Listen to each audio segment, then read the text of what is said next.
if you want to insert your SIM card into Samsung Galaxy Z Flip 7 or 7 FE, then first of all you need to prepare the eject tool that you can find inside the box, for example.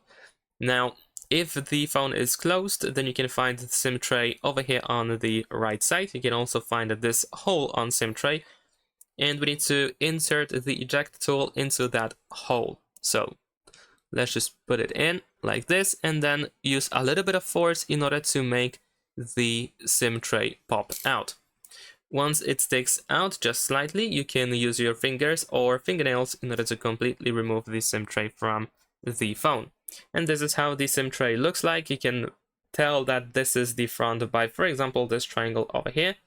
And we need to insert our SIM card into the SIM tray. So just match the shape of the slot and just put it in. Try to put it in.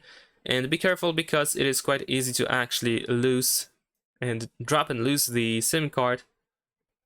And once it is in, once you have it fully inserted into the slot, we can insert it back into the phone and use your finger in order to push it back in. Make sure that it is fully in, that it doesn't stick out or anything. And that's all. Thanks for watching. Leave a like and subscribe.